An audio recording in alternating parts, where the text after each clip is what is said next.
And at some point,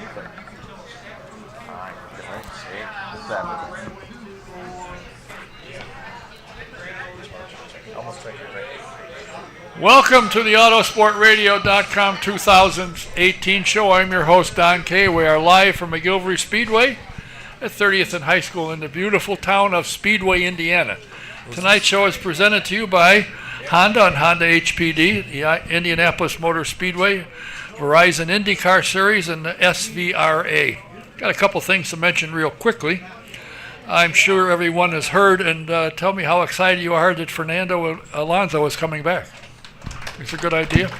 According to the article that I sent out, it said in there that McLaren's going to run the team. So does that mean that they're not going to be doing anything anymore with Andretti? Probably not. They'll be doing technical stuff because they'll have the cars. So that's kind of interesting. And I think, as Mark Miles had mentioned last week, IndyCar is now doing their own media expansion internationally, and that certainly is going to give them a jump start on it. Alexander Rossi is running an IndyCar in the Honda car, I should say, in the Baja 1000. The last I heard, he's doing pretty well. Want to welcome a guest who hasn't been here, I think, since I had hair the last time, if then. Former sprint car driver, has been around for 100 years, and a very successful businessman with Erwin Block. I know where he is. Please welcome Mr. Gary Irwin.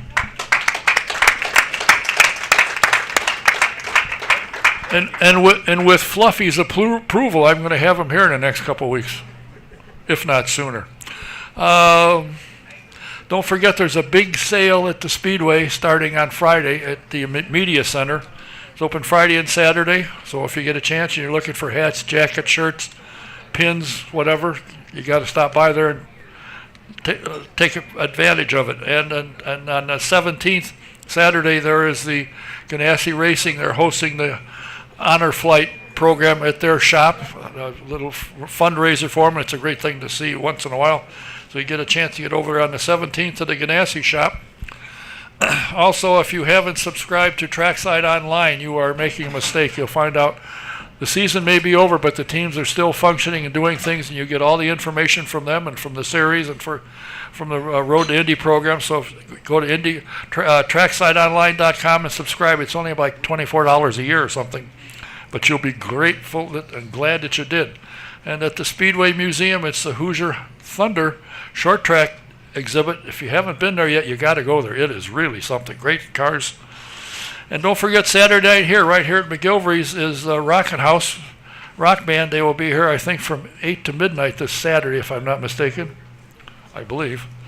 Do you have trouble with your computer? I do, all the time. I call Jack at Computer Overdrive. He can fix anything. Their number to find out when you can see him, 317-328-0766.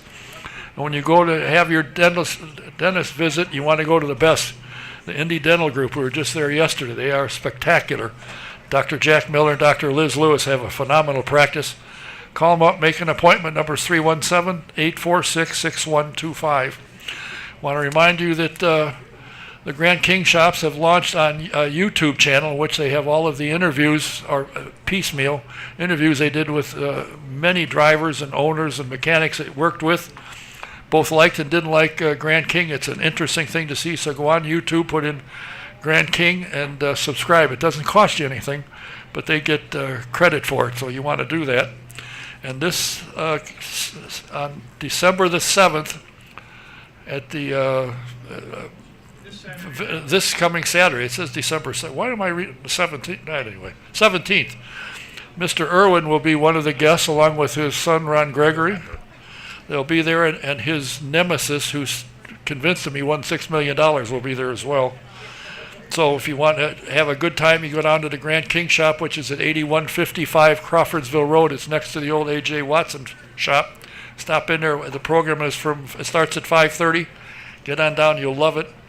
And the vintage Indy Racing will be part of a program on the 7th. So a lot of things going on.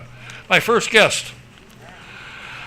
I don't know why I invite him, because besides being known as that makes me feel welcome. Chicago's own, he's a damn Cub fan, which I just don't understand that.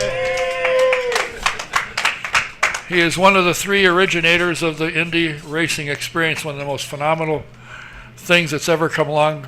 They wouldn't let him drive a car, so how about if we stretch it and put a pro in? And it's gone crazy with it for many years. And you're going to find out some of the other things they're doing as well that they've gotten themselves into. So, as I say, Chicago's own, please welcome Mr. Scott Jacek. Thank you. Thank you, Don. I was thinking 18, so we've been doing this for 18 years, and I think you invite me here once a year, maybe? Twice a year? Twice a year. Twice a year? So You're busy. Now it's even worse. 36. Do you think have I been here 36 times, do you think? I don't know. I'll have to go back and look. The program that you started. I start to wonder, does he invite me when, like, you can't get something, then you invite No. me? All right, just making sure. All right, let's make it sure. Just making sure. I was just making sure. Of course not. Look at Gary was here. I could have had him in your place. Oh, okay. But Go ahead. I always Don, like sorry. talking to you because what you guys have done, and is the story true that you wanted to drive the car and Joe and Jeff said Just not playing a around, chance. yes. Not professionally. I did not have those talents yeah, but you whatsoever. just wanted to take to one for a try, ride. just to see what it's like. Yeah, And they said no. Yeah, no. They said no. You would wreck it. There would be a lot of reasons. You'd blow the engine, the gearbox, and all the things that subsequently I learned how expensive are. Right. So then, of course, we stretched the car and made the 2-seater, and it became what it is today. It's phenomenal. As I was telling you a couple of weeks ago, a young lady had a ride, and I came out and you said, "There's people waiting for you, I think." And we walk out, and as she was there. She took a ride. She came in here the next Tuesday and went nuts. She just loved it. How many people have said, "Uh-oh, this isn't for me"? No, well, 100%. We've been very fortunate. 100% of the time, we'll exceed someone's expectation, as you know. And if you've seen it run or anyone's seen it run, it's pretty obvious when people get out. It's just something that it's nothing you can compare it to. It's not like you can go, oh, it's like a roller coaster. It's like this. I always think there was Scott Kelly, the astronaut. So he showed up and he said, "I can drive the car. I've flown in air fighter jets," and he said, "I've flown the space shuttle and I've been in the space station." And then when he took the ride, it was really impressive to him. And he said, even though he's taken off in a rocket and he's been, I guess when you're in a space station, you go around Earth every 90 minutes. And he said, but he never felt speed like going through the corners at the Indianapolis Motor Speedway in the 2-seater. He said it's a far different, speed feel than going around the Earth. So. One of the things I did when I would travel is I'd get into town and I'd watch the sports news and the stations, and more often than not, the sports guys have taken a ride. Yes, yeah. And they go, "Holy Toledo. Wow." And what Hondas use it, we've evolved from those days of really promoting it to sports, and then Honda uses it for social influencers now. So the different YouTube, they'll strategically invite car enthusiasts on YouTube, the influencers, and that's really become the game this last couple of years, is just getting social influencers into the car. Well, this lady, when she took her ride, she said, and her husband, TR, says, she's a race fan. I'm not. I just go because I buy the tickets. Yeah. She said, "I never realized what these guys like." You look in the stands, and it's fast, but it's not like when you're in it. Right. He said, "Wow." And now I got an appreciation for the And racing. we evolved this year. We did 3 dates with stock cars because we bought a portion of the Richard Petty Driving Experience, a company called Experiential Event Group, and it came with 15 stock cars. So we did the stock car experience, but it was a neat comparison. I mean, it's still to do a stock car experience is a lot of fun, but I could tell the difference of the 2-seater to the stock car.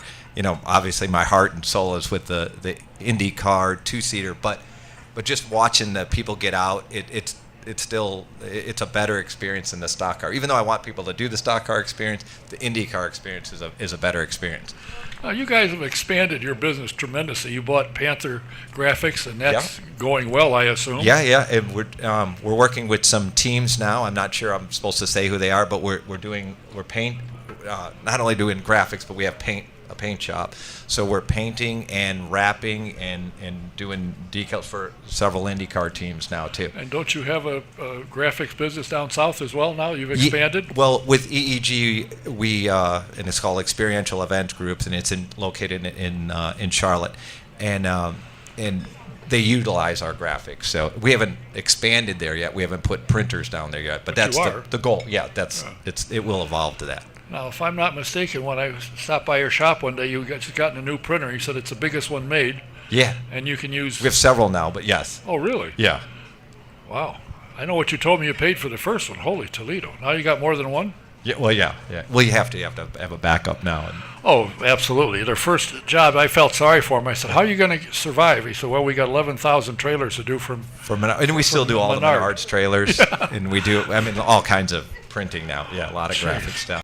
Wouldn't that be nice to buy a business and a week later you got 11,000 trailers in your parking lot? Say, let's go.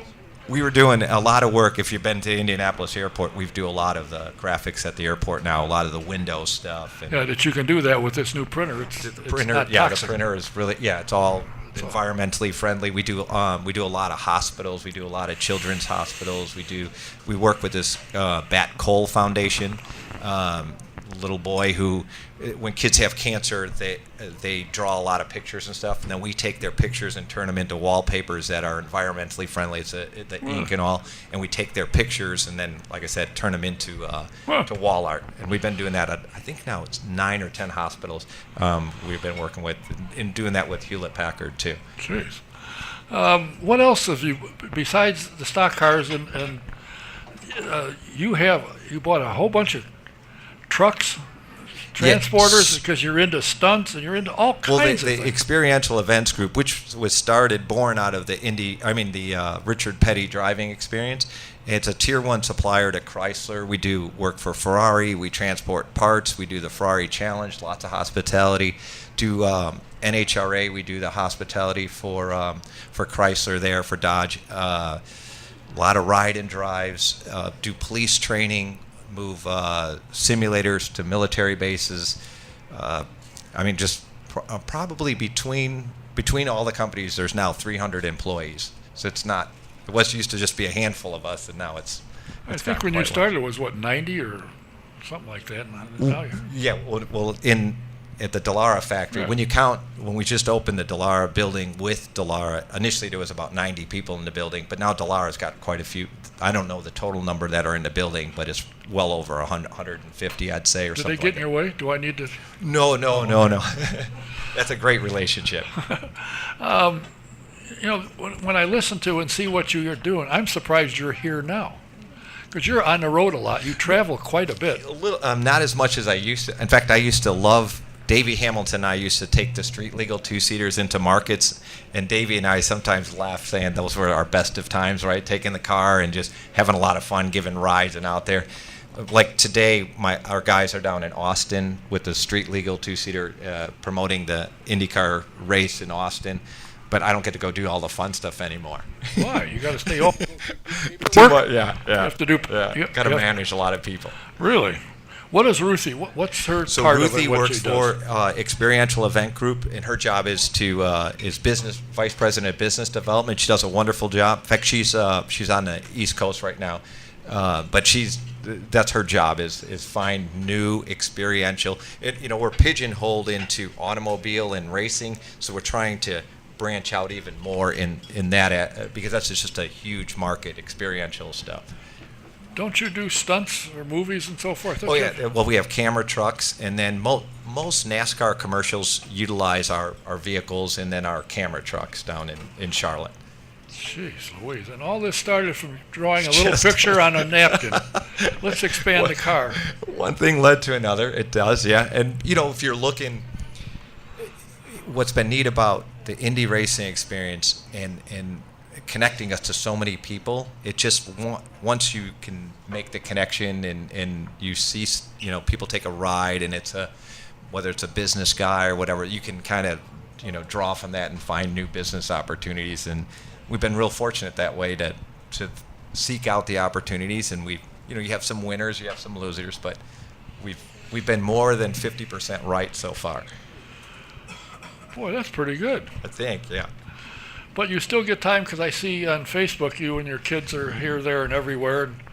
And I was just saying that I know he's there because he poses with his kids. If he wasn't in the picture and his wife would, everybody'd say, oh, hell, he wasn't there. He was gone. Somebody in the audience did it. So I took the kids. I think I might have told this story before, but maybe 7 or 8 years ago. I went with Mario Andretti, and we gave Donald Trump a ride for the Apprentice show. So the first day I gave Donald a ride around the Trump Plaza, and then the next day Mario gave him the ride, and we had breakfast with them, and Donald Trump was rubbing Mario's hair, saying, "Oh, look at the great hair he's got." He's rubbing my head, and then he was telling me, "Hey, look at I got real hair, right? People don't think I have real hair." So I had the opportunity last week or 2 weeks ago when he was in Fort Wayne. Someone got me a pass, and I brought the kids there. And it's funny, at the end, we were very close to him, and then he turned and he pointed, and I don't know if he really waved to me. My daughter thought he waved to me. I don't think he remembered me then. That's good enough. I had that on the video. So that's what I did with the kids. Whether you're a Trump fan or not Trump fan, he treated us good back about 7 or 8 years ago.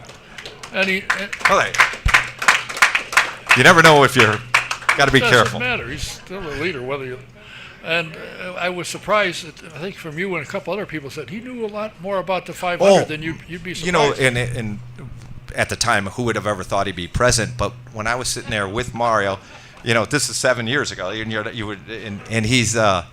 a ton about IndyCar racing, and he was telling us a story that he was trying to get Tony George to do a race on Governor's Island on Labor Day weekend in New York City, and he wanted it. He said he brought Tony there, and he had the mayor at the time, Giuliani maybe, and they were trying to, and it would have been Labor Day weekend. They wanted Memorial here and Labor Day on New York City but he knew a lot about ratings, about the 500. He was pretty bright about that stuff. Well, it started with two-seater on a napkin, and it has expanded. How many rides roughly have you given up to date? If you don't count the street legals, because we give so many rides in those, it's well over 100,000. Yeah, easily over 100. So what happened the first year, we had a binder with the waivers, just a binder. Then the next year it was like 3 binders, and then it was a cabinet. And now it's box, like we have all because we have to keep these. The lawyers want you to keep these waivers for 1,000 years. I don't know. They're just filling up our building with these waivers, but it's now a whole wall of boxes of waivers. So. Can't you just expect here? Louie Lipschitz comes and says, "I got a problem with you. I was here, and you got to find them." Yeah. Oh yeah. Well, they're labeled. I mean, we can track things down. Yeah. What's next? What do you guys have your eye on doing? Expanding? Are you busy with all the people you've got? Well, it's 1 year ago, almost to the date that we bought the experiential event group, and there's so much opportunity there.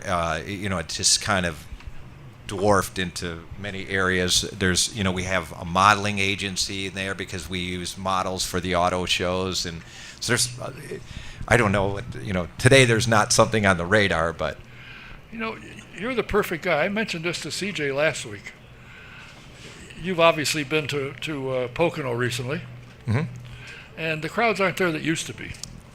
Although they say they've grown a little bit. What my suggestion to him was, there's 2 major transportation areas in New York and Philadelphia, Grand Central and Philadelphia, whatever it's called.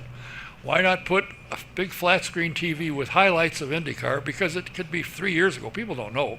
They see it. Put a show car there, and have 2 gals from your modeling agency handing out what's going on. I didn't know. Do I owe you a commission? What do we? Between the 2 stations, there's about 7 million people a day to go through. You mean to tell me you couldn't get 30,000 out of there? Say, "Oh, I didn't know about this. Let's go." That's a good idea. I didn't. So bring it up, because you're the guy with the model, and you got the show cars. You did mention one thing. Everybody, when you go home tonight, the one thing I've connected with some guys in Silicon Valley, just look up graphene. Has anybody in here ever heard of graphene? No. Is that something in a coffee? Okay, just look at it. It's the strongest particle on Earth. It'll be something that'll evolve here. It'll be involved in IndyCar, a lot of racing, and it'll be involved in a lot of things. Graphene. But and they're going to be with Graphene. Graphene. And they're going to be I could have been like on that ESPN spelling thing. Like I was.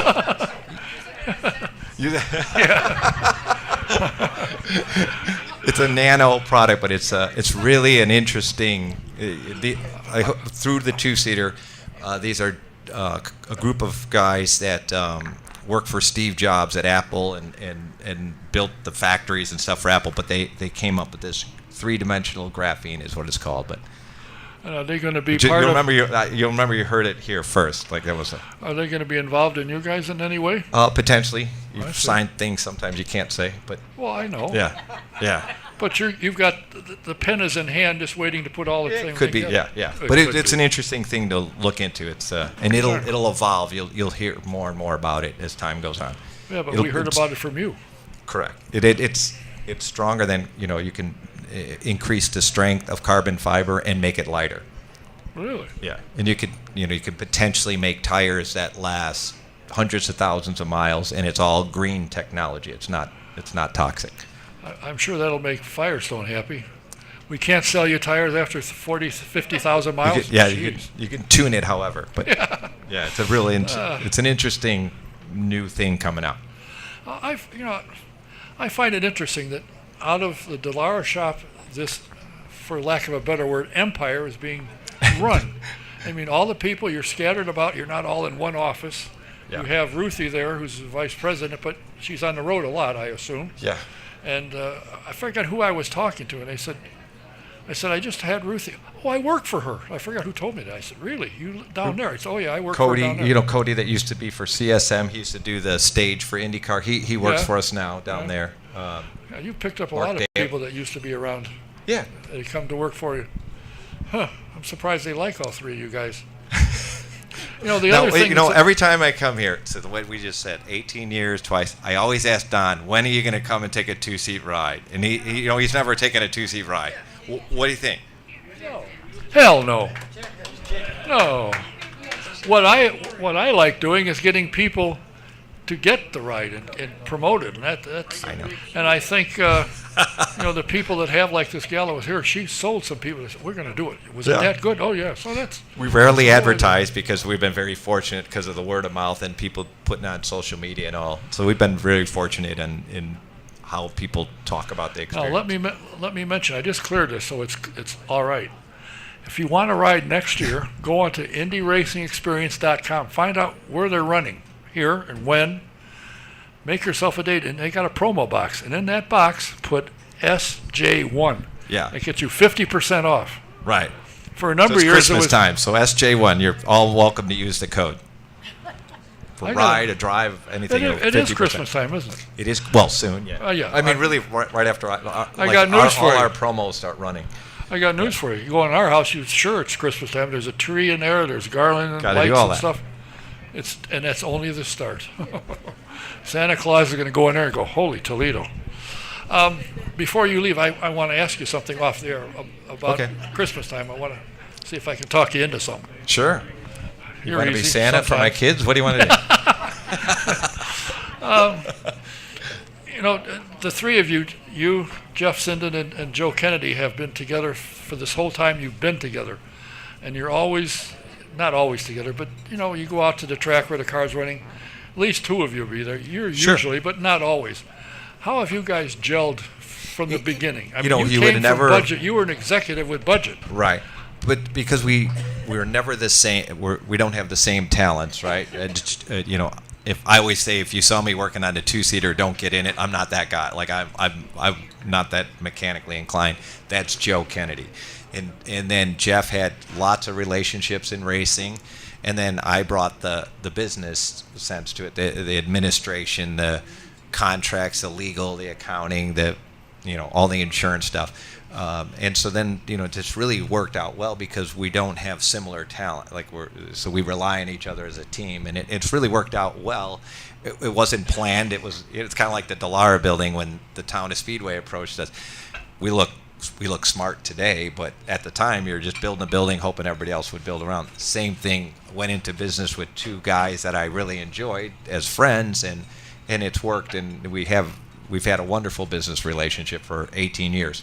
Do you miss budget? No. Oh. Because when people rent Lincoln Town cars, they don't get out and go, oh my God, that was the most incredible experience ever. I was in a Lincoln Town car and it smelled like whatever, and it was horrible, but it was great. Yeah. No, I don't miss budget. No. How many times have people? You had a red button. I don't know if you still do or not. No, I don't have it anymore. But right, yeah. But I think was done once that I'm aware of.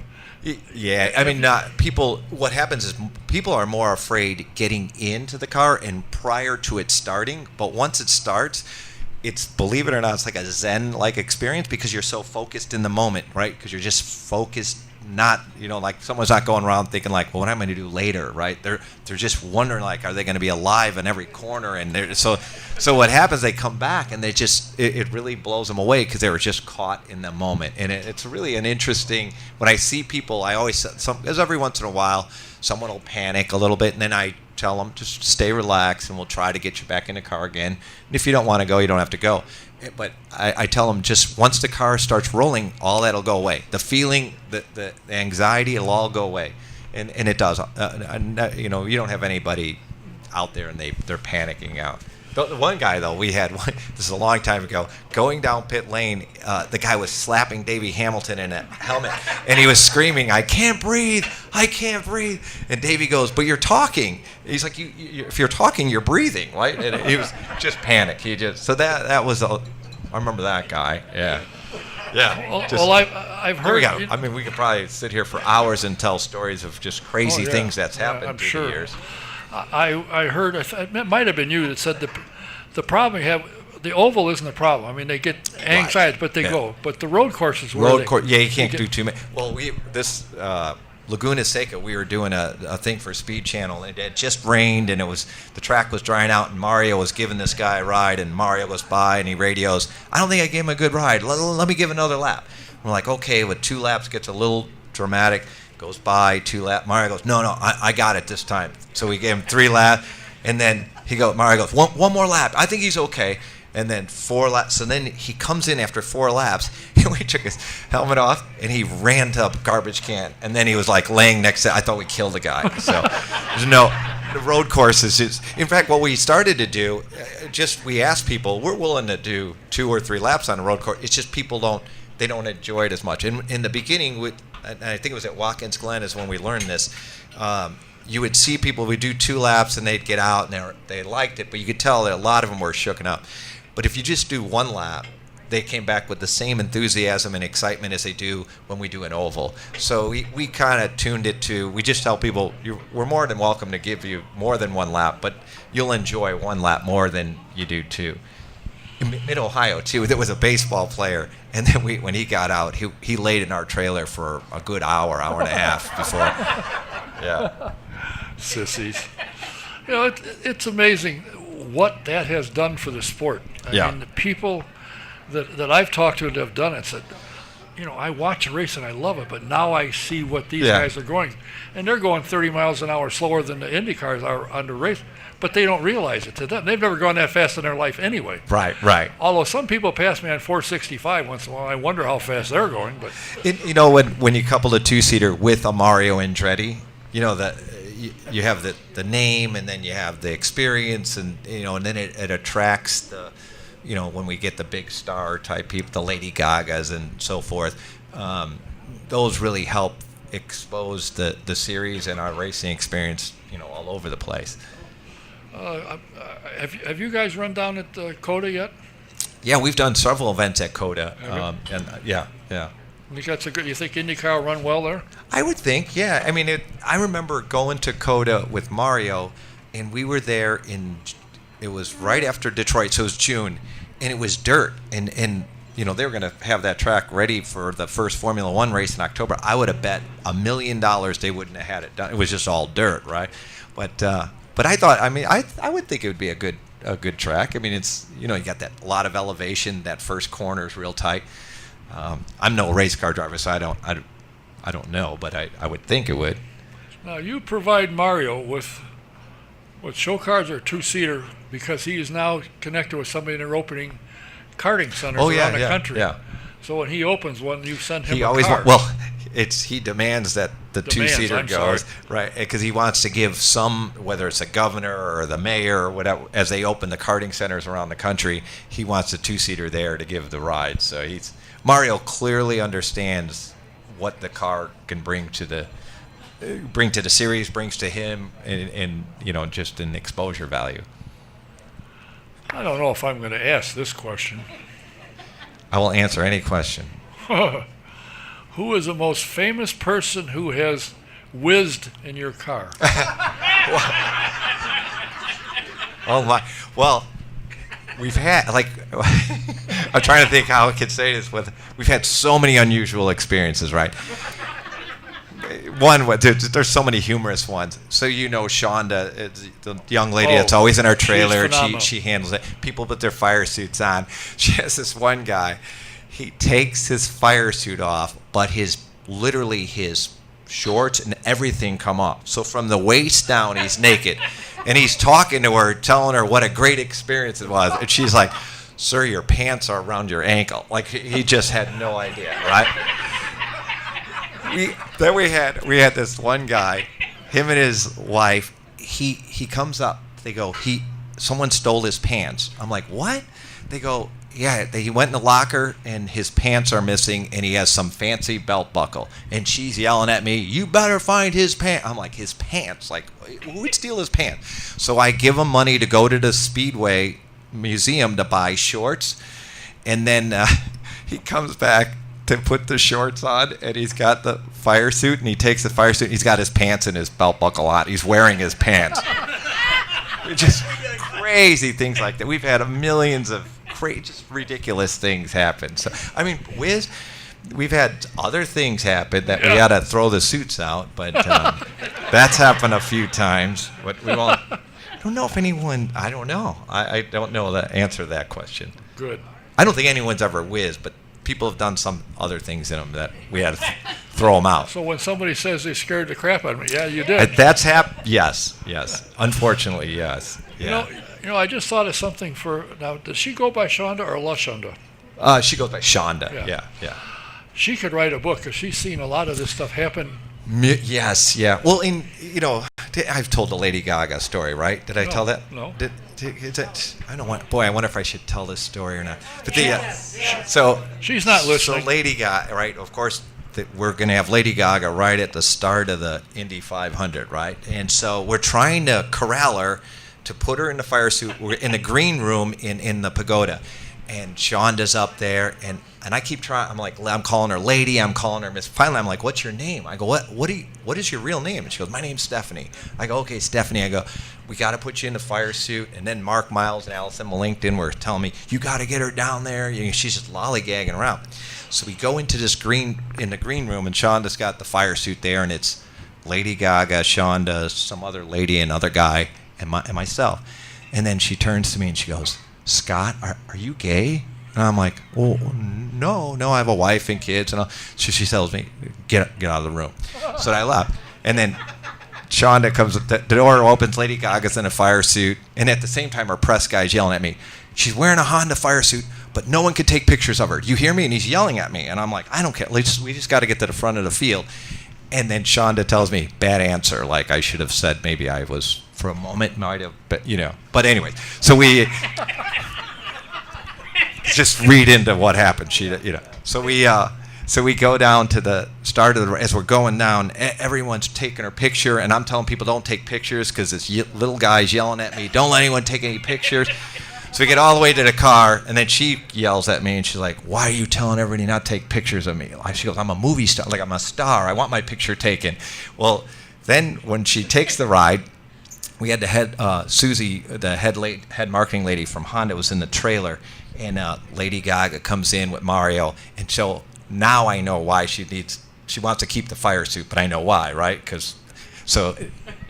got it. Okay. But so she goes, "Can I keep this fire suit?" And the lady from Honda's like, "Absolutely, Susie." And then Lady Gaga leaves, and Susie said, if she would ask me for $50,000, "Can I keep this fire suit?" I would have said yeah, because she was going to wear it the rest of the day. Well, it turns out. The 100th running, right? Alexander Rossi got, I think it was 700 or 800 million worldwide media exposures. Lady Gaga and Mario Andretti, 2.5 billion media exposures. So Honda said that's like their crown jewel. So that's my Lady Gaga story. So if you're ever in a room with Lady Gaga and she asks you if you're, I would say yeah. So. Does that Did I say that story? Should I have said that story? Maybe I shouldn't have said this. No, you didn't. That means her PR agent is? I don't know. I don't know. He didn't leave the room. You did. Right, I did. And yeah. Oh, well. I would have said Yes. I'm not sure. It was just funny. I never would have thought that would have been asked me at that moment. I just wasn't prepared for the answer. Oh, well. It's kind of like this question right here. You just never know when you're going to be asked. Oh, boy. Yeah, I know. Well, listen, I know it's time. You got to go home. It's time to eat, probably. Eat, read. I got to read to the kids. I always read to my daughter, so. Really? Keep her literate, yep. She's got to take care of me. Why don't you call me about 10:30? You can read to me, and I'll fall asleep. Listen, I always enjoy having you, be it once or twice a year. I appreciate you taking the time, and I know you're busy. And the only way to get this guy is to text him. Don't call. It won't work. Don't send him an email. That doesn't work either. But it's all right. You can text him. If you don't have his number, I won't give it to you. He will. I won't. But I appreciate you coming. It's always wonderful to come and see everybody and see you, Don. I'm really, just thrilled with what you guys have accomplished, what you're doing, and where you're going, and I hope you more success. So somebody use SJ1 and buy Don a ride in the two-seater. I might do it. I'll do it. I'll do it myself. I'll buy you a ride in the two-seater. Yeah, okay. Yeah, you've heard that Tony Stewart wants to come back, but he said he'd have to go on a diet. He might be the first, right? Yeah. As everyone has probably heard, that Tony said if he's going to come back and run the 500, he's got to lose some weight. Well, I got the same problem. Oh, you'd be fine. You'd have to butter up the car to get me in. You'd be absolutely fine. Well, Bo Jackson. Think of how big Bo Jackson, he fit in a car. Oh, really? So. Yeah, Kawhi Leonard. We've had Kawhi Leonard. I can't use that as an excuse. So that didn't work. No, you'll be all right. Well. Thanks for being here. Okay, thank you. Nothing but the best of the three of you guys, and the more you guys grow, the better I like it. Thanks for being here. Thanks, Don. There he is, Scott Jacek.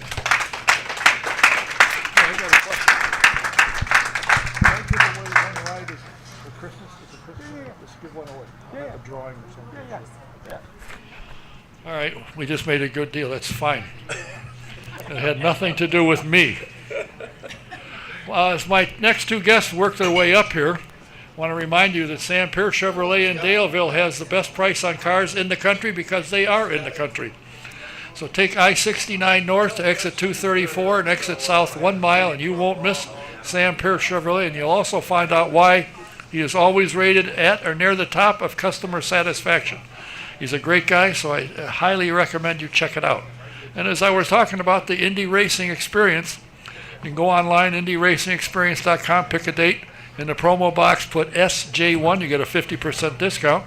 Or you can call Shonda at 317-243-7171. Ask for Shonda Kennedy, and she will fix you up and mention SJ1 so you get the discount. Is it time for you to check for your home, your car, or your commercial building insurance and do what many have done? Call Mike Pardee at VP Insurance. They're located at 5004 West 16th Street in the beautiful town of Speedway. Mike will help you out. A lot of people have found you get better coverage for less money. So give him a call. The number is 317-248-0070. That's VP Insurance in Speedway, 5004 West 16th Street. Give him a call, 317-248-0070. And if you have as yet not joined IndyCar Nation, it's a big mistake. They have a great things that go on. You get perks when you go to the racetrack and sign in. It's a great club, and you want to join it. It's really a fun thing to do. Just go to IndyCarNation.com and sign up. And in the promo box, put DONKAY, DONKAY 15. You get 50% discount off Champion and Legend memberships. And who knows, you could get a two-seater ride. You could get the ride in a pace car. You can end up flagging for the start of a race. It's a great thing. Get it. And as I said earlier, coming up on the 17th, the speaker series at the Grant King Shops, 8155 Crawfordsville Road. That's this Saturday. $25 for weenies and brats. And Bill's mom will be making cookies, and they're great. So get on down there. Gary Irwin will be down there with his son, and maybe Vern will show up. And oh boy, that'll light up the house. If you want to take a ride and visit some race shops, you can do that with them as well. Bill and Stephanie have the Grant King Shop limo. Will pick you up at a location, take you on a tour of their shop, plus the museum and a couple other shops. They can handle up to 8 guys or gals or both. So check them out. Give them a call. The office number is 317-820-3959, or call Bill. His cell number is 317-371-0290. My next two guests are one you probably have seen and one you might not have, but when you leave here, you're going to say, holy cow. The gentleman sitting on the end is someone who's been around in racing for almost all his life. He started out, among other things, sweeping floors and cleaning restrooms, and worked his way up from there, working for his grandfather's shop, Louie Meyer Racing, Incorporated, actually. He has been around and worked in many teams and many degrees. He was actually the main man at the Indy Lights when it came about. So, been around, done a lot of things, got a number of 500 championship rings in his closet, locked in a safe, I'm sure. And he's got a new venture that he and his son are getting into. So I'd like to welcome, his real name is Louie Meyer III, but everybody knows him as Butch Meyer. Oh, I turned this one down earlier. Now you can say thank you. Hello. Thank you. There you go. Okay. And sitting next to him is his son, Mike, who he and I have bonded earlier. We're very close. Okay. He, too, has a number of trophies as a crew chief in the Light Series in particular. And he has started a new team. It's called Legacy Racing. They have an outstanding sponsor we'll hear about, and they have signed a young driver who has done very, very well. And he's coming back and starting in the USF 2000 series. Glad to see a new car, a new team join it. Please welcome Mike Meyer. Thank you. Butch, when you started, and you're 7 or 8 years old, and you're working in a shop, sweeping floors and learning, was there ever any time in your life you said, I think I'd rather work at McDonald's? Absolutely not. I started about 8 years old at Meyer and Drake Engineering. I was racing quarter midgets in California, and my dad and I used to take my quarter midget in there on the weekends and do work on it. And so that's where he showed me how to run the lathe, mill, all the equipment, all that kind of stuff. And then when I was about 10, we moved back here to Indiana to take over the Ford racing engine. And my grandfather sold out to Dale Drake and took over the Ford racing engine program. So then my dad put me to work in the shop doing double air cam Fords and stuff like that. You know, I've never gotten the impression that you don't love speed, love to build engines, love to win. As far as I've known you, and I've known you for probably 25 or 30 years, you've always been involved in racing in one sort or another. Is there one part of it that you like better than that? Do you like to build the engines? Do you like to build the cars? Is there anything, or you like the whole thing? Well, I'll be honest with you. I really enjoyed, I got an opportunity. I raced go-karts and then went to sprint cars and then mini Indy cars. The driving part of it I really liked the most. But I just wasn't good enough to make a living at it. So my dad said, hey, he goes, come on back and build motors and, do that. And so that end of it I was pretty successful at. And so that's why I went that direction. But I really did miss sprint cars especially. There's nothing better than driving a sprint car. And just a couple years ago, Mike and I bought what's called Thunder Roadsters. And we run like Salem, Winchester, Anderson, stuff like that. So I got back out there. But I don't know. It's just I'm 63 years old now, and it's hard to keep up with the kids anymore. But it still was fun. Oh, wait a minute. Your good friend is Nelson Stewart. Yeah, I know. And you told me at 95 or whatever he is, he's still racing. I know he is. In fact, we helped him out this summer, and I went TQ racing with him. And I had a great time and everything. But the guy's 80 years old, and I don't know how he does it. In fact, we got him to win a heat race one night. Mike and I worked on his car. You would have thought he won the Indy 500. He came in, and he was all excited. And it's just a lot of fun. Nelson's such a great guy to hang out with. Plus, he just not too long ago had a heart attack. Yes, he did. A few weeks ago, Nelson did have a heart attack, but I talk to him daily, and he's doing great. I mean, he's back the way. Nelson's 80 years old. He acts like he's about 40, and he's right back at it again. I mean, he was down in Texas last weekend, and he's all over the place. He's doing good. Mike, as a young lad, was there ever any time in your life you thought, no, I'm not going to be doing this? No, I've just always had a love for racing. I mean, I'd go work in the shop with him and just learned all the aspects of the engine and stuff. And, but I wanted to do the chassis side of it. I wanted to be involved with the cars. So, we like when he ran Team Menard's engine shop. I'd go there and help with, washing parts and stuff. But then, he'd always come looking for me, and I'd be out looking at the car or, talking to the chassis guys. And, that was always my thing. I really, enjoyed. I wanted to make good-looking, fast race cars. Now, your dad seems he couldn't hold a job over 7-8 years. He worked for Patrick. He worked for Menard. He was at IndyCar when they started the Indy Lights program, Indy Racing League. He worked for Frank Weiss for a while. You've been everywhere and done everything. Now you have decided to start a team. You've been very successful at the Lights. You've won a number of races over that last 4, 5, 6, 10 years, whatever it is. Yeah, I started in the Light Series. I was working with him at Team Menard. Then it kind of ventured out to do my own thing. I worked for Danny Drynan for a little bit, learned fabrication skills, and then I went to work for Gary Peterson. He had an Indy Lights team. Worked there. He really didn't go racing that much. We went to the Freedom 100, and that was about it. But we had the cars ready for the season. Then I got an opportunity. Chris Griffiths gave me an opportunity to come work at Sam Schmidt, and I was there for a number of years, and left to do a team that he was starting in the Indy Lights series with Jim Guthrie, and we did that for a little bit, and I ended up going back to Sam Schmidt. But I've always, working with Chris Griffiths, I always appreciated how he ran a team, and we always had, everybody worked together. We had fun. It was like a family, and it was just a lot of fun to go racing. And I always wanted to have something like that, and I wanted, kind of continue the family tradition, stay in racing and do something. And I've always wanted to have, a family team. So I got the opportunity this year, kind of been putting feelers out and talking to a few people, and it worked out. We got a partner and a team sponsor in Metalloid, owner Fred Edwards.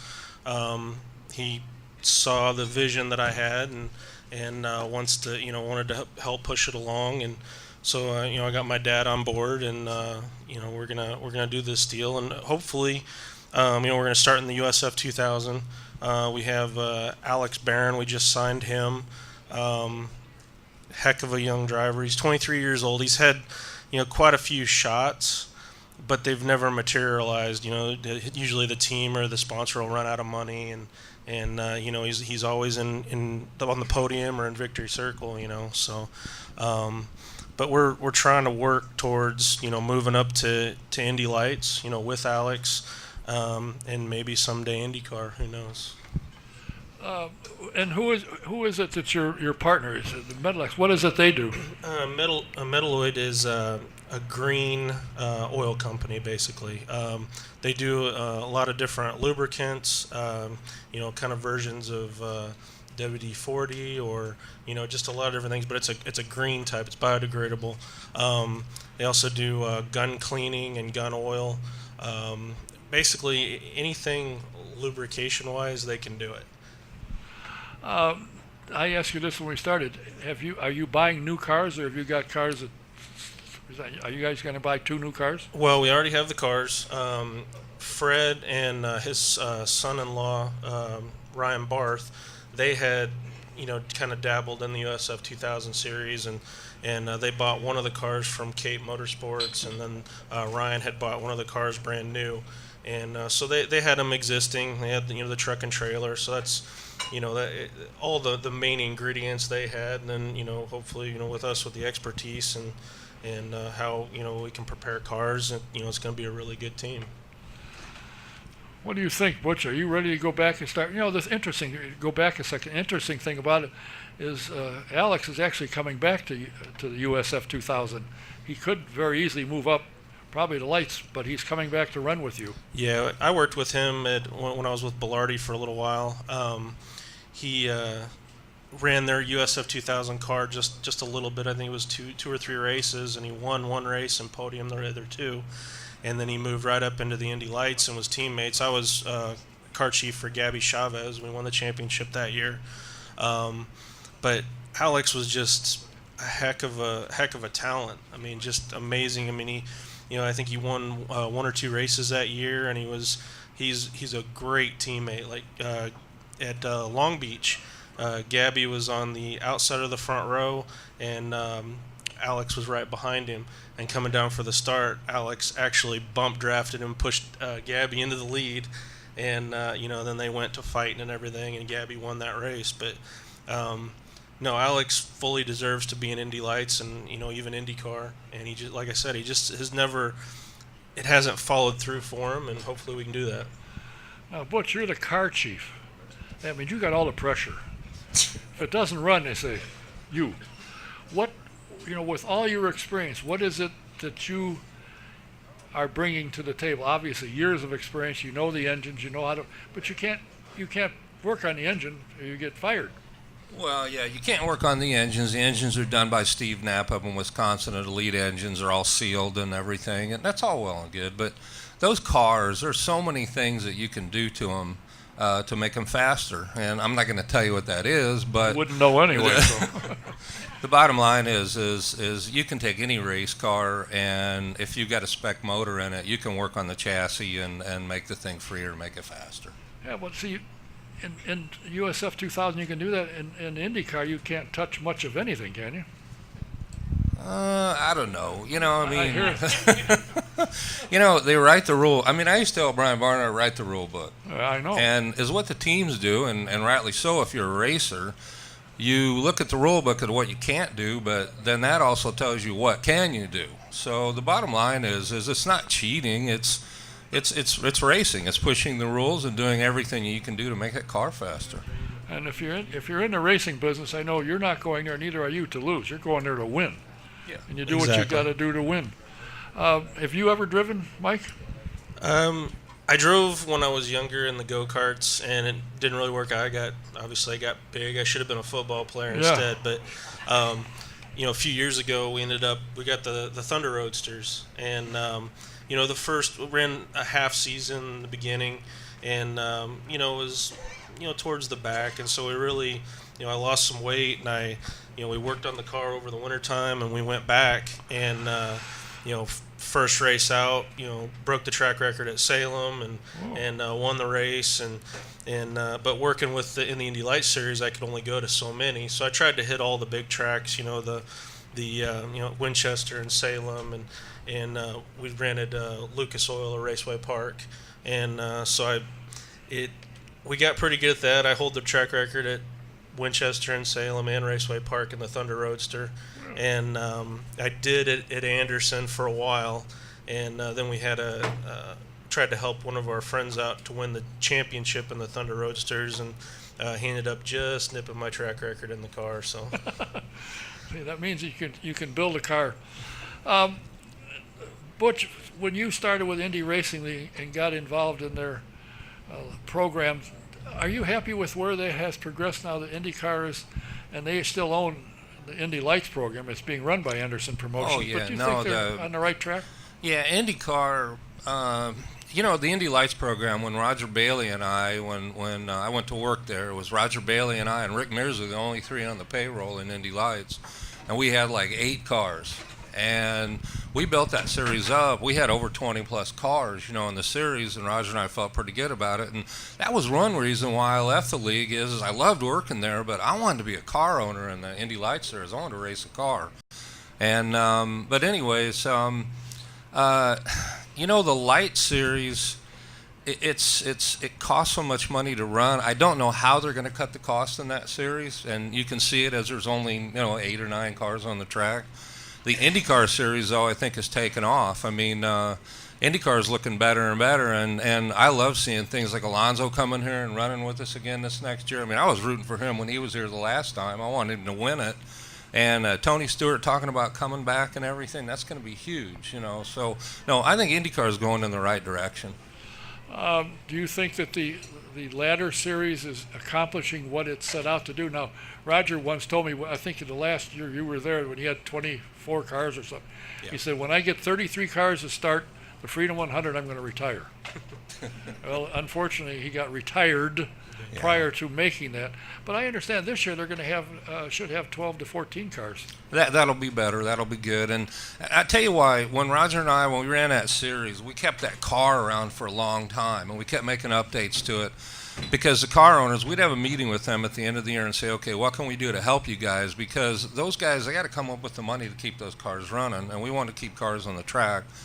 So the bottom line was keeping those cars around for so long, cut the cost down, and allowed more cars to come in. But then when they switched to the new car and the new motor program and everything, and those guys got to reinvest, and I mean, it's new everything. It isn't just the car and the motor. I mean, it's everything, all the equipment and everything. So, you know, it's going to take a little bit of time to get it grown back up, but you know, it's going to get there, and hopefully when it gets there, that's when we'll be in the Indy Light Series. But the interesting thing about it, they ran 7, 8, 9 cars, but you didn't have to wait 2 minutes for a car to come by. They fantastic races. Yeah, it was great racing, good drivers, so really. It can only get better, I think. What's your expectation? Now, this year joining is Dr. Jack Miller. He's leaving SCCA because he was not happy, and he's moving up. And Jay Howard's running 2 cars, so Jack may run as many as 3. Jay's talking about running 2. You're looking at running 2. That USF 2000 could be a jam track. It's a great series. I mean, it's so competitive, and you know, I mean, running with Swan RJB last year, you know, being the crew chief for them, and with Alex, and you know, it's with all those young kids, it's just I mean, they had the largest field out of all the whole ladder, you know, and it's just you know, the ladder. I think the ladder has, you know, there's some improvements that need to be made, because I think, you know, obviously you're going to have it naturally as there, you know, people get weeded out as you move up, but you know, I think it worked too well in the beginning, as far as like all the Indy Lights guys went to the IndyCar, and you've got 8 cars running in the Light Series, you know, so we need to on the lower 2, we need to get those drivers and get them moved up to Indy Lights. Well, I understand that the money package, the scholarships, will be intact this year, and I found out how the Lights program worked. I won't say, but I went, wow, really? Do you think that with Mazda pulling out, are they going to continue to use the Mazda engine, or are they going to change, or are they going to rebadge it somebody else? Most likely they'll rebadge it, you know, because it's you know, just like the Indy Lights motor is a what is it, the I can't remember the name of the engine, but it's a purpose-built racing engine, and Mazda just badged that, you know, and it's just kind of like the, you know, the Formula Atlantic cars that run in the SCCA. They run a Mazda engine as well, but it's not badged, you know, so it's a purpose-built race engine. So the best thing to do would be is not have a badged engine, because then you can have drivers from overseas come over that have maybe Mercedes backing, or you know, any of the other manufacturers, because it's when we at Belardi, when we ran Felix Rosenquist, there was a huge thing about, you know, he had Mercedes on his uniform and the whole thing, and you know, it'd be better not to have it badged. And he's coming back. He is coming back. He'll be back with Ganassi. Yeah, he's replacing Ed Jones, and that I didn't understand. That was kind of a surprise. Dixon's going to have a run for his money. That kid is amazing. And I think Scott will love it. Yep. You know, to have as many. In fact, have you talked to Nelson? He could get in the 2000 series. I don't know. They don't have a senior series. So, you know, I think it's neat. Is there any chance that at some point in time, USF 2000 could have qualification and they only run 25 cars and 5 wouldn't make it? You know, I can see him. No, I think they'd run as many as they could run, you know. Well, since you don't make a pit stop, it's not an issue. Exactly. Would you like to see him put a pit stop in for maybe the Lights? I heard Anders Krohn was here, and he said that's something they should do, because you move up, that's the one thing you don't know how to do. Or haven't done, anyway. You know, in the Indy Lights, it might be, you know, maybe certain races do something like that, but that brings a whole nother cost into it as well. You know, in the Indy Lights, you have your budget that's, you know, $1 million for the season, you know, and then you have to have all the equipment for the crews and fueling and, you know, and all that. So it's, you have to weigh the pros and cons. But yeah, I do think in the Indy Light Series they do need maybe a few races. Maybe at the Freedom 100 you could do a pit stop. So something that's bothered me. Speaking of Scott Dixon, when he came to America, he had investors that invested in him, allowed him to come here. And I've said to a number of guys, why don't you get a group like you're going to do? You have a sponsor. Will he grow with you as you move up? Obviously, the costs go a little bit more. Are they in it for the long haul to come and grow with you so that when you get to lights or you feel that you're ready to go to IndyCar, that they would be ready to come with you?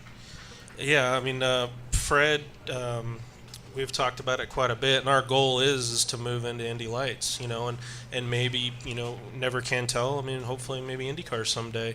It's as his business grows and as this team grows, we'll see how it all works out. But for sure, our dream is to move up and actually, hopefully bring Alex along with us. We want to bring him to where he can, someday be an Indy 500 champion.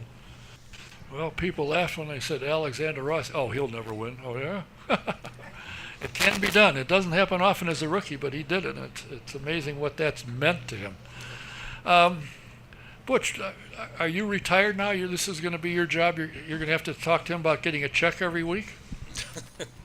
Yeah, no, I'm not retired. I don't want to retire. I don't want to retire for another 10 years if I can do it. But the bottom line is put it up a little closer. I got out of racing for a few years. I was in it traveling on the road for 35, 36 years, and I thought, I'm going to get me a regular job. Well, I got a regular job. It was a great opportunity, but it wasn't 6 months I was missing racing. So I went ahead and stuck it out a little bit, but so that's when we got our race cars just to play with on the weekend. In fact, we last winter bought a sprint car. We're going to run up in Plymouth, Indiana. They've got a 602 class up there, and we're going to start running there next year too. And so anyways, I missed it so much. And then when this opportunity came up, and he came to me and said, that we could do this, I said, I want to come along and do it. I got to get back to the racetrack. So I just miss it. Would you like to see the Meyer come back? I used to own. I shouldn't say I was with, we had the Antares, and with the Antares came, I think we had 6 or 8 Offies. Right. And enough parts to last until probably 2050. Hurleby's wanted to buy it, but unfortunately he passed away before we talked to him about buying all the.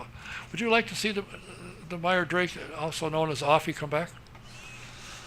Oh, I don't know. I'll tell you what, over the years working on so many different engines and stuff, the Meyer Drake Offie was a great motor. I mean, you put 100 inches of boost to that thing, make 1,000 horsepower all day long, And but the thing is, nowadays it's different. I mean, the motors that they have, the high revving engines, the small cubic inch, turbocharged, all that stuff.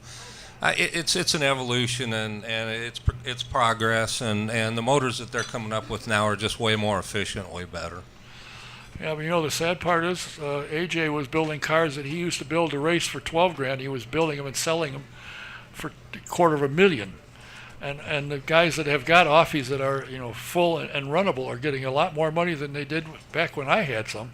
Yeah, no. That's a lot of money. I tell you, back when my dad, when he would come to Indy in the early '60s, him and Watson had a deal. Is Meyer and Drake would give Watson an engine, and then Watson would give my dad a chassis. And then after the race was over, if there was anything left of it, they'd sell it, and Watson get his money back.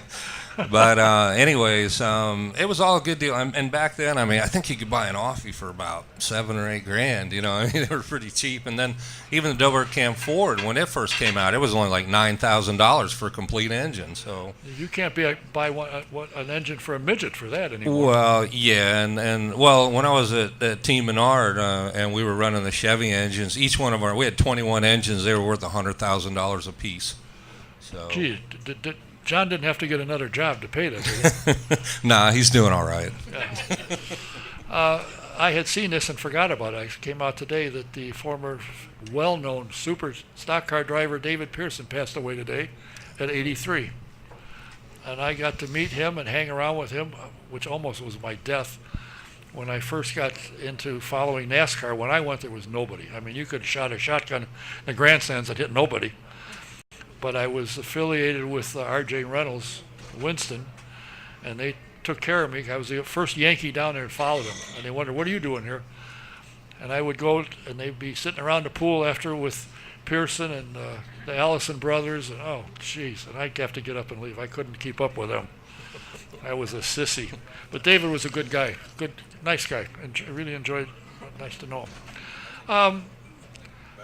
Speaking of costs, obviously it's not prohibitive to start in the USF 2000.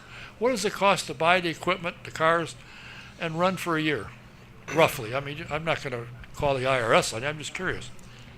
Well, to start, I mean, obviously there's a lot of costs, starting a team, and then, to run the season, I think we're, with already having the equipment and everything, we're doing a deal. A few of the teams, like Cape and things, are charging $360,000 for the season. We're doing $325,000, and that's, there's no. I work cheap, Don. Yeah. Jeez, I guess. Holy smoke. There's no frills. It's you get a fast race car and you get all the tools to, some of the best best crew in the business. But depending on if you want more, all the hospitalities type stuff. I mean, you can work that into it, but the depends on it. If you go with new cars and used equipment, tractor trailer, I mean, you're probably $150,000, and then into the cars are close to $100,000. Hitting the track. So you're to start off from scratch, which you're not, but start off from scratch about $500,000. Pretty much, yeah. And then around a little $200,000 or more. $300,000 to run for the year. Yeah. If you don't bend the car up. Exactly. Is it difficult? Are there drivers out coming into the USF 2000 that have funding to help? It's the same old story. There's a lot of drivers with funding that you'd kind of like to wait and see if somebody a little better comes along. That's a good idea. But there's plenty of drivers out there with funding, and but again, it's kind of like when I worked at Schmidt.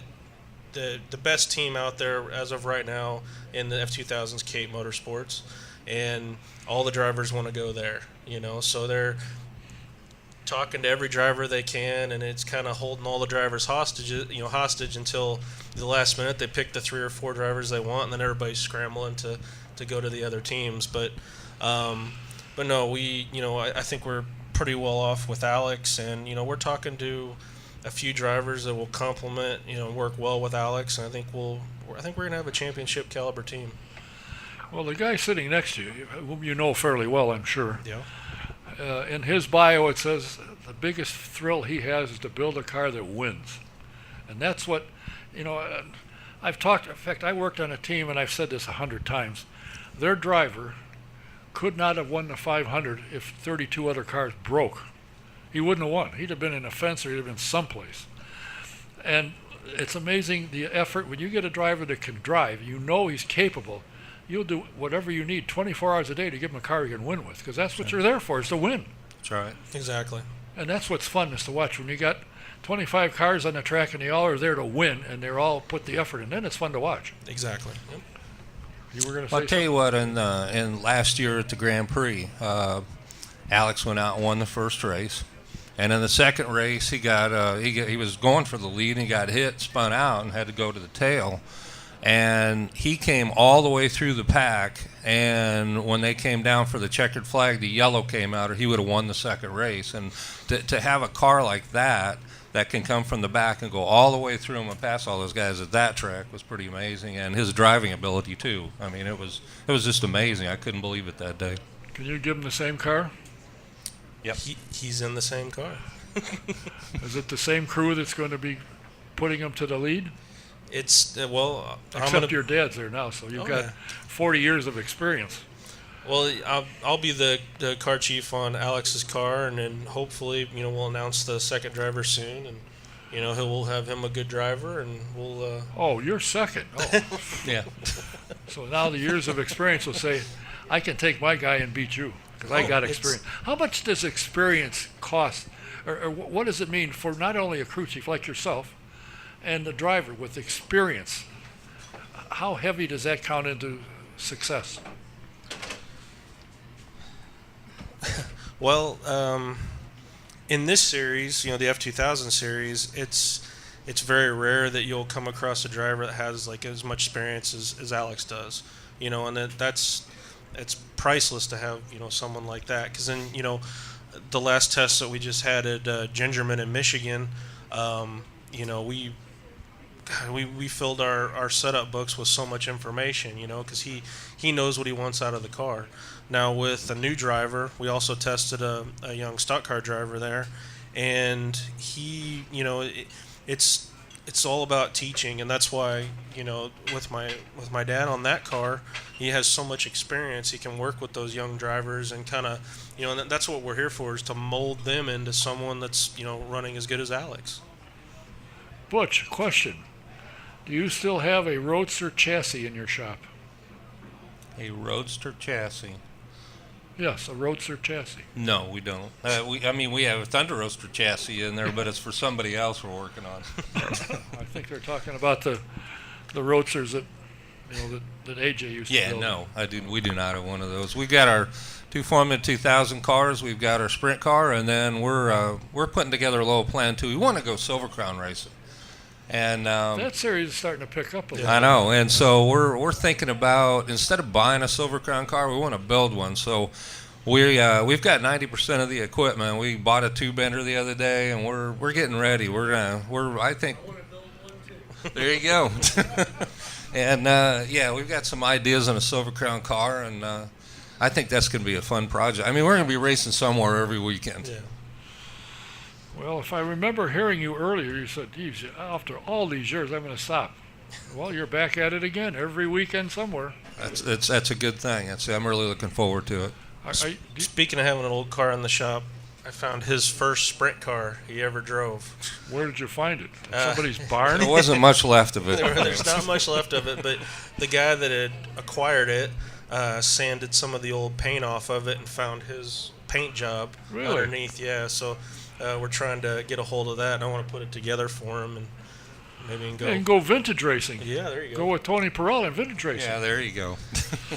Well, I'll tell you what, I when your dad contacted me, can we talk? Sure. What are you doing? So he told me what you had. I said, wow, neat. Because I've known your dad quite a number of years. I've always tried to stay out of his way. Try not to ask too many questions. You'll figure out that I really don't know what the hell I'm talking about. And I think, what you bring to the table to anybody is just, as you said, priceless. Or at least I said, it's priceless. So I look forward to you guys being competitive. It's going to be a good series this year, and there's going to be a lot of cars. It'll be fun to watch. The only trouble is, if I don't go, I'm going to have to pay NBC to watch this live stream. Now, that's got me kind of in a tizzy. Oh, man. Hey, does your sponsor have material that car builders and car repair, restorers could use? We used, or is it something you put in your car in the garage? Well, a lot of, like I said, the other chemicals, kind of like a WT-40 type chemical, things like that, cleaners, stuff that hand cleaners, things like that. Race guys could use. Yeah, no, for sure. I got an idea. Okay. I got an idea. Before you leave, I'll tell you it's brilliant too. Bill, you hear me? Where the hell did Fluffy go? She fade? Oh, I see her. Yes. Also, they keep talking about Nelson Stewart. Yes. Gary Irvin, Nelson Stewart, and Ellen Vogler, and Ron Gregory Saturday night. You got Eleanor. You're going to put her on a gurney and bring her in? If we have to, we will. Nelson will be there. You're kidding. Awesome. Oh boy. All right, there's an added if you haven't heard about it. On Saturday night is the speaker series. Gary Irvin will be there with Ron Gregory, also Eleanor Vogler, and the one and the only Nelson Stewart will be there. So that's worth, just to go and hear them would be worth it. So come on down to their shop. It's only $25. You get all the hot dogs and brats you want and eat his mother's cookies, and that's worth the trip. Anyway, thanks for being here. Thank you. No, I never have seen his, but I've seen pictures. I've seen pictures like on Facebook and stuff, but I've never been in there. You got to stop in. If you've ever been there when Grant was there, It ain't the same. It's clean. Is it okay? Oh yeah, it's clean. There's lights and everything. It's amazing, and the lights are bright. It's wonderful. Oh, I didn't know he had one. Yeah, the one behind his house. That's pretty nice. Yeah, I was the first one to scratch his floor, and I thought he was going to throw me out. Do you help him with his cars? Do you help him with his cars? I have in the past. I've gone with him a couple times. I see. Okay, we're talking to Gary Irvin. In case you're wondering, who the hell are you talking to? They're sitting over the table. I want to thank you for contacting me first off, Butch, and good luck to you with Legacy Racing. Thank you. Legacy Autosport. Yep. Legacy Autosport. I know from what I read about Alex Barron, you got a charmer there. He's going to be a good one. He's we've worked together before, and now with we're building this relationship, and like I said, I hope we can take him all the way to the top.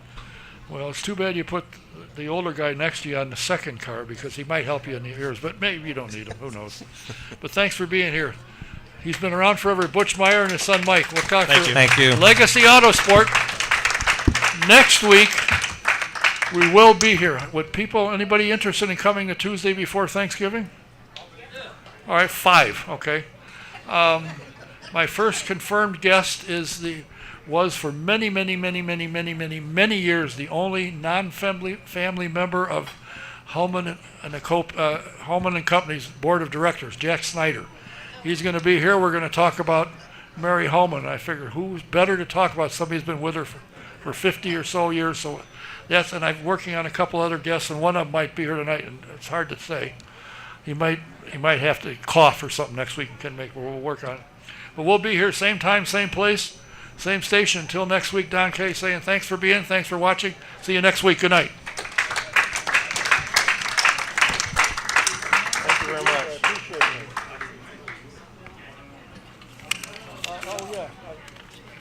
Can you get some of their products? Guy to give it to him. Get him to start using it. Okay. They get work all over. That's what real tough. No, I don't. He's the one that owns Grand King Shop. Oh, okay. And Don Martin, he rebuilds engines and stuff. And they're redoing. So might be get him to talk about it. Okay. Help me out.